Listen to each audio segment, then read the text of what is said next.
want nobody but you. I want nobody but you. I want nobody but you. 국힘당이 살 수 있는 길은 윤통을 살리는 길밖에 없는 것입니다. 그러나 정작 국힘당은 이 사실을 모른다는 것입니다. 대선의 패배도 윤통과 단절했기 때문에 빚어진 결과인 것입니다. 즉 윤통을 살리면 국힘당이 사는 것이고 윤통을 버리면 국힘당이 죽는다는 것입니다. 즉 보수는 윤통을 버리고는 보수의 이념과 정신을 담을 수 없기 때문인 것입니다. 지금 이 나라는 이재명을 선택한 개딸 때문에 나라는 생지옥으로 가고 있는 것입니다. 특히 노란 봉투법인지 빨간 봉투법인지 좌우간 이 법이 통과하게 되면은 기업은 다 죽게 되는 것입니다. 기업이 죽으면 일자리도 사라지기 때문에 민노총도 자멸할 수밖에 없는 것입니다. 비록 그들이 노란 봉투법을 통하여 노조의 천국을 만들려고 하지만 결코 이루어질 수 없다는 것을 알게 될 것입니다. 이러한 악법뿐만 아니라 관세 참사를 겪게 되면은 잃어버린 50년의 세월이 될 수 있다는 것입니다. 이재명은 늘 국가 공권력은 잔인하게 써야 한다고 주장해 왔던 것입니다. 실제로 그렇게 지금 국가 공권력을 무자비하게 휘두르고 있다는 것입니다. 다시 말해서 지금은 이재명 때문에 법치도 자유도 민주도 없다는 것입니다.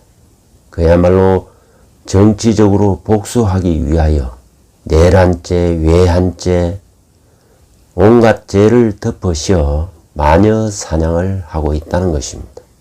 자신의 범죄를 덮어버리기 위하여 탄핵과 특검으로 정적 제거에 혈안이 되어 있다는 것입니다. 즉 보수 괴멸을 꾀하고 있다는 것입니다.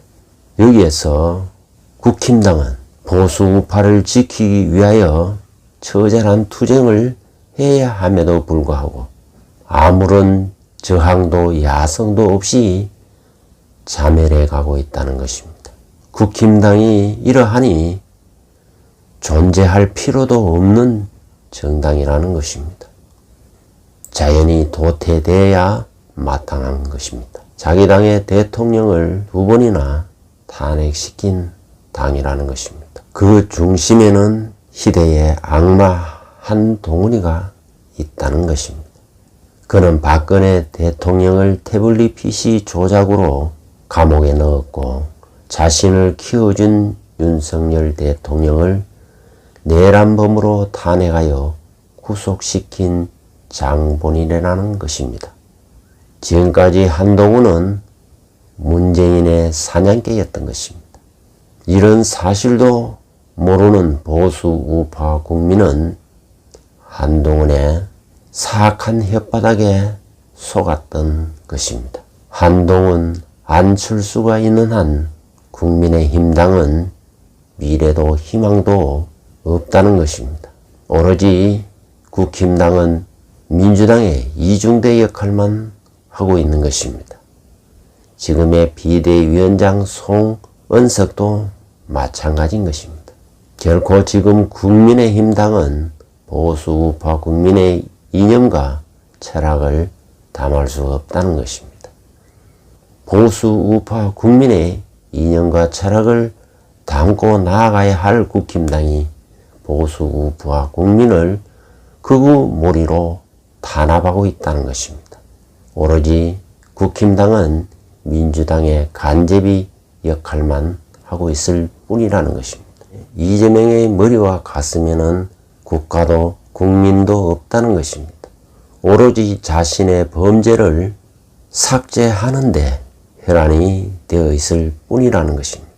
감옥 가는 것을 피하기 위하여 오로지 내란몰이로 총력을 기울이고 있다는 것입니다.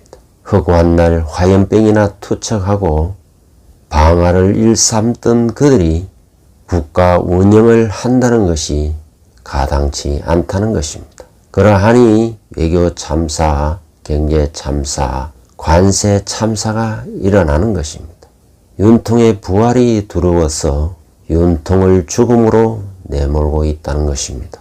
국힘당의 당 대표로 나서는 김문수는 한동훈과 밀약을 하였다는 것입니다. 이것이 김문수의 한계라는 것입니다. 그는 본시 자빨로서 충실히 역할을 해왔을 뿐 잠시 위장한 그 모습에 보수 우파 국민은 속았다고 말할 수 있는 것입니다. 그래서 상대적으로 장동혁 후보에게 관심이 쏠리는 것입니다. 김문수의 문제점은 보수 우파의 이념과 정체성이 없다는 것입니다. 그는 마구제비로 좌파를 끌어들이고 있다는 것이 그의 문제점이고 한계라는 것입니다. 그래서 그는 친중파라는 소리도 듣게 되는 것입니다. 그러하니 부정선거를 밝힐 수도 없고 밝힐 의지도 없다는 것입니다. 국민의힘 당을 짊어지고 갈 당대표 후보인 장동혁 후보와 김문수 후보의 사주를 한번 살펴보겠습니다. 장동혁 사주는 기유년, 기사월, 무신일, 출생시는 갑인시로 추정을 했습니다. 올해 57세에 해당되고 이 사주는 비록 4월에 태어났지만 태어난 날과 연에 신금과 유금이 있고 사유 금국을 이루고 있고 또 습토 생금을 하기 때문에 금이 이 사주에서는 가장 기세가 강한 오행이 된다는 것입니다. 다시 말해서 이 사주에 가장 강한 기세가 금이기 때문에 금이 체가 되어서 뿌리가 되고 금, 묘, 화, 실로 해서 수목화를 용하게 된다는 것입니다. 수목화를 육신을 매기면은 수는 재성에 해당되고 목은 관성에 해당되고 화는 인성에 해당된다는 것입니다. 이 사주에는 수가 없기 때문에 재간보다는 관인상생 구조로 간다는 것입니다. 그렇기 때문에 장동혁 후보는 판사 생활을 했다는 것입니다. 관인상생이 되면은 어떤 조직이나 단체에서 승승장구를 할 수 있다는 것입니다. 다만 이 사주는 인사신 사명을 가지고 있기 때문에 끊임없이 재판하고 조율하고 조정하고 수리하고 수선하는 그런 형적인 작용이 일어난다는 것입니다. 이것이 목화로 내 사주에서 관인을 쓰는 사주이기 때문에 내가 재판하고 내가 조율하고 조정하는 그런 형적인 일을 해왔다는 것입니다. 즉 장동혁 후보는 쭉 그동안에 판사 생활을 하다가 정계에 입문한 그런 인물인 것입니다. 이 사주는 태어난 월이 4월의 무토이기 때문에 편인격이고 그리고 이 편인격이 오행으로 화가 되는 것입니다. 화는 이 사주의 용인 목화와 상생관계를 이루고 있기 때문에 생격에 해당하는 것입니다. 이렇게 생격에 해당하면은 크게 어떤 리스크나 무리를 안고 함부로 좌충우돌을 하지 않고 그야말로 순리대로 흘러가고 또 순리대로 살아가는 그런 삶이라는 것입니다. 국힘당은 지금까지 웰빙당으로서 싸울 줄 모르고 투쟁할 줄 몰랐다는 것입니다. 그러나 장동혁 후보는 싸울 수 있는, 투쟁할 수 있는 그야말로 야당다운 그런 기질을 잘 갖추었다고 볼 수 있는 것입니다. 이 사주가 이 편인과 상관이 잘 합하고 있기 때문에 아주 정치적인 그런 수완이 뛰어나고 또 갑인시에 해당된다면 권력 의지도 되게 강하다는 걸 알 수 있다는 것입니다. 정치에 입문하는 사람은 권력 의지가 강해야 하는 것입니다. 국회의원은 누구라도 마음속에 대선을 꿈꾼다는 것을 우리는 알 수 있는 것입니다. 이 사주는 수목화로 흘러가면은 발복하기 때문에 울로 자체가 임묘진, 해자축 이렇게 해서 목수, 그야말로 수목훈으로 흘러가고 있다는 것입니다. 그렇기 때문에 발복을 하여 지금까지 승승장구를 해왔던 것입니다. 운 전체를 조율하고 있는 운신은 무진이기 때문에 이 진토는 매우 다재다능하고 또 그리고 아이디어가 풍부하다는 것입니다. 그만큼 머리를 전략적으로 그리고 다양한 정책과 아이디어를 잘 창출해낼 수 있다는 것입니다. 그리고 올해는 을사년에 을사, 목화, 역시 목화는 길한 운기라는 것입니다. 다만 사유해서 유금이 이렇게 합하게 되면은 금기운으로 가기 때문에 다소 불안정하나, 그러나 이 사주는 인사신이라는 지흥지세의 기운이 매우 강하여 세력을 규합하여 당의 중심 리더로 우뚝 솟을 수 있다는 것을 의미하는 것입니다. 이 사람의 운기를 보면은 지금 현재 대운은 자대운에 와 있는 것입니다. 57세기 때문에 갑자 대운에 와 있고, 자는 이 운기표에서 보듯이 겁재천지에서 바로 이 겨울을 의미하는 아주 춥고 어두운 운기에 와 있지만 이 기운이 수는 내한테 좋게 작용하기 때문에 이 제살이 투옥되거나 수옥되는 이런 뜻이 아니고 여기서는 길하게 작용하기 때문에 전략 전술이 풍부하고 정치적인 역량을 크게 발휘할 수 있음을 의미하는 것입니다. 세운을 보면은 을사년은 사화는 이 사주에서 겁재천지 연월망장해서 망신운에 와 있는데, 이 역시 망신운이 내한테 나쁘게 작용하면은 그야말로 망신을 당할 수 있지만, 이 사주의 사화는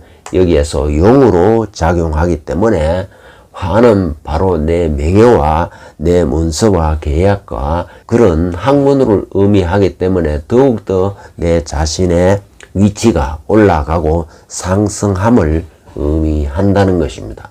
그리고 특히 이 사운이 나에게는 걸록운이고 내 나라, 내 자신감, 내 정체성이 매우 강화되고 내 입지가 매우 강화된다는 것입니다. 그만큼 이 사주는 강력한 내 권력 의지를 표명할 수 있는 그런 자리에 오름을 의미한다는 것입니다. 망신살이 좋게 작용하면은 한 단계 업그레이드 되고 더 도약하고 발전함을 의미한다는 것입니다. 자, 여기에 비해서 김문수 후보의 사주를 보면은 김문수 후보는 장동혁 후보보다는 역시 일주만 봐도 무신과 기회는 매우 약한 것입니다. 김문수 후보는 지금 이 사주는 그야말로 이 사주에서 가장 필요로 하는 것은 역시 이 사주도 금이 태왕한 기세를 이루고 있기 때문에 수목화로 용한다는 것입니다. 장동혁 후보와 이렇게 금기운이 똑같이 공이 강하고 이것을 빼내는 수목화 운기로 용하는 것은 같다는 것입니다. 또 재관인을 쓴다는 것도 같다는 것입니다. 다만 김문수 후보는 이 인이 좀 약하다는 것입니다. 왜냐하면 병화가 있지만 병신합을 하여 거의 기능을 잘 살리지 못하기 때문에 인성이 죽어버린다는 것입니다. 그렇기 때문에 관인보담도 재관을 많이 쓰는 사주라는 것입니다. 이 재관을 쓰는 사람들은 잘 되면 어떤 조직의 CEO나 단체의 장이 된다는 것입니다. 그렇기 때문에 김문수 후보는 직장 생활에서는 크게 승승장구하는 조직에서 조직 생활보다는 도지사 같은 이런 선출직에 여러 번 당선되었던 것도 이 바로 재관을 쓰기 때문에 가능했다는 것입니다. 가장 중요한 것은 이 사주에 바로 이 병화가 이 사주 전체를 살려주는 것입니다. 근데 이 병화는 병신합이 되어 있어서 제대로 작용을 못한다는 것입니다. 다만 이 병화는 불기운이 들어오면은 크게 발복을 하지만 불기운이 끝나면은 힘을 못 쓴다는 것입니다. 올해는 을사년인데 사화가 들어와서 병화가 걸록의 힘을 얻으니 올해는 처음에 출발은 매우 찬란한 빛을 발하는 운으로 보였지만은 현재 갑신월에 임하게 되면은 이 사화는 사신합으로 묶여버리면은 이 병화는 뿌리를 잃어버리고 결국 이 병화는 신금이라는 데서 합이 되어 버리면은 병화가 제 역할을 못해서 속된 말로 헛짓거리를 하게 되고 그야말로 잘못된 오류와 착각과 착오를 범하게 된다는 걸 암시하는 것입니다. 그렇기 때문에 김문수 후보는 한마디로 이번 대표 후보에서 지는 해가 되는 것이고 장동혁 후보는 뜨는 해가 된다고 말할 수 있는 것입니다.